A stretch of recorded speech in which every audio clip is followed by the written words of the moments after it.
नमस्कार दोस्तों, मैं विजय शर्मा एक बार फिर से स्वागत है आपका GK by Vijay Sharma channel पर।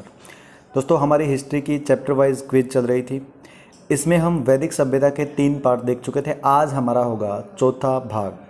देखिए दोस्तों, चौथे भाग का पहला क्वेश्चन हम शुरू करते हैं। मैं यहाँ साइड में आ जाता हूँ। देखिए जी, पहला क्वेश्चन है, आर्य भारत में बाहर से आए और सर्वप्रथम कहाँ पर बसे? तो देखिए, भारत में आने के बाद सबसे पहले पंजाब में एंट्री होती है जी आर्यों की, तो इसका आंसर आएगा पंजाब। लेकिन यहाँ पे सिंध होता तो सिंध इसका सही आंसर होता। अगला क्वेश्चन है, अस्तो मा सदगम्य कहाँ से लिया गया है? ये ऋग्वेद से लिया गया है जी। ये टैगलाइन कहाँ से ली गई है? ऋग्वेद से ली गई है। अगले क्वेश्चन की तरफ चलते हैं जी। शुल्ब सूत्र किस विषय से संबंधित पुस्तक है? वैसे अगर सिंपल शुल्ब सूत्र पूछ रखा है तो देखिए ये मैथ से संबंधित है, लेकिन मैथ इसमें दे रखा है, ठीक है। लेकिन मैथ का भी कौन सा पार्ट? ज्यामिति। मैथ में भी प्रॉपर किससे संबंधित है? ज्यामिति से। तो अगर दोनों ऑप्शन में दे रखे तो आंसर क्या आना चाहिए? ज्यामिति। और अगर ज्यामिति नहीं था तो आप मैथ भी सही कर सकते थे, लेकिन इसका आंसर आएगा ज्यामिति।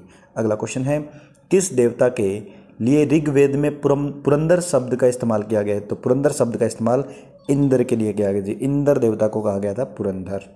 अगला क्वेश्चन है, वैदिक धर्म का मुख्य लक्षण इनमें से किसकी उपासना था? वैदिक धर्म के जो लोग थे वो प्रकृति की उपासना ज़्यादा करते थे। वैसे मातृपूजन भी होता था, मातृ देवी का, लेकिन सबसे ज़्यादा प्रकृति का। तो इसका आंसर क्या आएगा? प्रकृति पूजन। अगला क्वेश्चन है, पुराणों की संख्या मैं बहुत बार बता चुका हूँ, पुराणों की संख्या है 18। पूछा जाता है उपनिषद कितने हैं? उपनिषद तो हैं 108 और पुराण है 18। अगला क्वेश्चन है, ऋग्वेद के किस मंडल में शूद्रों का उल्लेख पहली बार मिलता है? मैंने आपको बताया था ऋग्वेद के 2 से 7वें मंडल जो है ना वो बहुत पहले थे, लेकिन पहले तो कास्टिज्म था ही नहीं, शूद्र वगैरह तो बाद में आए थे। तो ये बाद में जोड़ा गया था 10वां मंडल। तो 10वें मंडल के अंदर आएगा जी क्या? शूद्रों का उल्लेख। या फिर ये भी पूछा जा सकता है कि 4 वर्ण जो कास्टिज्म आया था ना, ब्राह्मण, क्षत्रिय, वैश्य, शूद्र, ये चारों वर्ण कहाँ मिलते हैं? 10वें मंडल के अंदर मिलते हैं जी। अगला क्वेश्चन है, ऋग्वेद में संपत्ति का प्रमुख रूप क्या था? ऋग्वेद में जब ये आंकना होता था कि किसके पास कितनी ज़्यादा संपत्ति है तो वो गायें देखते थे जी। आजकल जैसे ज़मीन देखते हैं, उस समय गायें देखते थे। जिसके पास ज़्यादा गायें हैं उसकी संपत्ति उतनी ज़्यादा है। तो गोधन इसका आंसर आएगा। अगला क्वेश्चन है, कृष्ण भक्ति का प्रथम और प्रधान ग्रंथ क्या है? तो सबको पता है जी, श्रीमद् भागवत में ये जी कृष्ण भक्ति की सारी बातें। अगला क्वेश्चन है, प्रथम विधि निर्माता मनु को कहा जाता है जी। क्यों? क्योंकि इन्होंने लिखी थी मनुस्मृति। और मनुस्मृति क्या थी? प्राचीन भारत के सामाजिक व्यवस्था बताने के लिए बनाई गई थी, समाज कैसे चलेगा, ठीक है। तो इसका आंसर आएगा मनु। भारतीय संगीत का आदि ग्रंथ सबको पता है, सामवेद को कहा जाता है जी, ठीक है। अगला क्वेश्चन है, ऋग्वैदिक आर्यों का मुख्य व्यवसाय क्या था? ऋग्वैदिक जो आर्य थे, देखो ऋग्वैदिक पूछा है जी, न कि पोस्ट वैदिक। तो ऋग्वैदिक में तो अभी कृषि तो प्रमुख हुआ ही नहीं था, तो इसका मतलब पशुपालन उनका मुख्य व्यवसाय था, ठीक है, पशुपालन। हाँ, उत्तर वैदिक पूछा जाए, पोस्ट वैदिक, तो कृषि आएगा। क्यों? क्योंकि तब तक लोहे की खोज हो चुकी थी। अतरंजी खेड़ा यूपी में मिले हैं अवशेष, ठीक है। अगला क्वेश्चन है, भारत के राज चिन्ह में प्रयुक्त होने वाले शब्द सत्यमेव जयते का कौन से उपनिषद से लिया गया? बड़ा सिंपल है जी, मुंडक उपनिषद से लिया गया है जी। सत्यमेव जयते कहाँ से लिया है? मुंडक उपनिषद से लिया गया है। अगला क्वेश्चन, कौन से 3 वेद संयुक्त रूप से त्रि या वेद त्रय कहलाते हैं जी? इनमें से आप अथर्ववेद को निकाल दीजिए, ठीक है, क्योंकि ये तीनों पहले के वेद, अथर्ववेद बाद में आया था, तो इनको वेद त्रय या त्रिवेद कहलाते हैं जी, ठीक है। अगला क्वेश्चन है, वेदों की संख्या कितनी है? सिंपल है, 4 है जी। निम्नलिखित में से उत्तर वैदिक काल में लिखे गए ग्रंथों का सही क्रम लिखिए जी। उत्तर वैदिक काल में लिखे गए जो ग्रंथ हैं तो वो आएंगे जी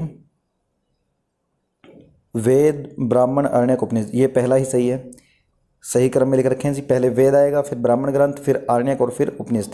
ध्यान दें, ब्राह्मण ग्रंथों के बारे में बता चुका था, वेदों के बारे में। आरण्यक क्या होते हैं? आरण्यक ऐसे ग्रंथ होते हैं जिनको वनों में बैठ के गाया जाता है और वनों में इनकी रचना की जाती है। ऐसे क्वेश्चन भी आते हैं, ठीक है।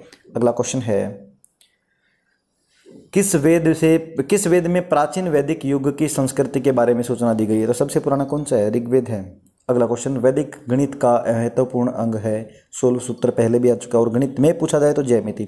अगला क्वेश्चन है, उत्तर वैदिक काल में वेद विरोधी और ब्राह्मण विरोधी धार्मिक अध्यापकों को किस नाम से जाना जाता था? उनको श्रमण कहा जाता था जी।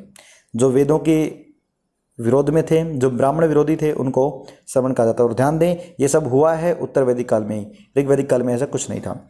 इसमें से किस फसल का ज्ञान वैदिक लोगों को नहीं था? वैदिक लोगों को तंबाकू का ज्ञान नहीं था जी। जौ, गेहूं और चावल तो वहां पे होते थे। अगर पूछा होता सिंधु सभ्यता तो फिर चावल, ठीक है।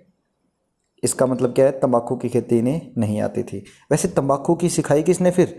बाद में जो पुर्तगाली आए हैं ना, वास्को डी गामा आया था ना पुर्तगालीज, तो पुर्तगालियों ने भारत में तंबाकू की खेती शुरू की थी। उसके बाद प्रारंभिक आर्यों के बारे में निम्नलिखित कौन सा कथन सही नहीं है? वे संस्कृत बोलते थे, बिल्कुल बोलते थे। वे घुड़सवारी करते थे, बिल्कुल करते थे। वे झुंडों में बसते थे, बिल्कुल बसते थे। वे मुख्यतः नगरों में नहीं जी। ध्यान रहे पहला चैप्टर है ना सिंधु सभ्यता, वो लोग थे शहरी, अर्बन सिविलाइजेशन थी, लेकिन ये रूरल सिविलाइजेशन है। वैदिक सभ्यता के लोग ग्रामीण लोग थे। इसका मतलब क्या आएगा? आंसर डी आएगा। अगला क्वेश्चन है, आर्य शब्द का मतलब क्या है? श्रेष्ठ और कुलीन, ठीक है, आंसर बी। अगला क्वेश्चन, उत्तर वैदिक संस्कृति का काल किसे माना गया है? उत्तर वैदिक काल को तो जी हम मानेंगे 1000 BC से लेकर 600 BC के बीच, ठीक है। अगला क्वेश्चन है, पूर्व वैदिक या ऋग वैदिक काल किसे का समय कौन सा है? देखिए इसके अंदर देखा 1500 से 1000 BC, बहुत सारी किताबें मानती है, लेकिन हम प्रॉपर बात करें तो 1750 से 1000 BC आएगा। वैसे इसमें ये दे रखा है, आंसर भी यही है, लेकिन ये गलत हो सकता है।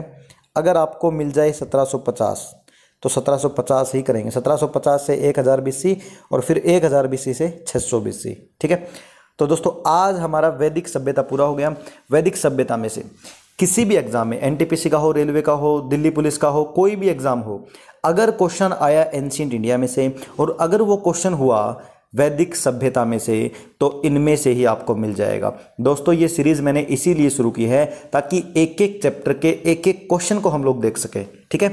तो चलिए दोस्तों, बहुत जल्द मिलते हैं अगली सीरीज के साथ। तैयारी करते रहें और कोई प्रॉब्लम हो तो आप लोग कमेंट भी कर सकते हैं, ठीक है, बता भी सकते हैं। Thank you very much, bye bye.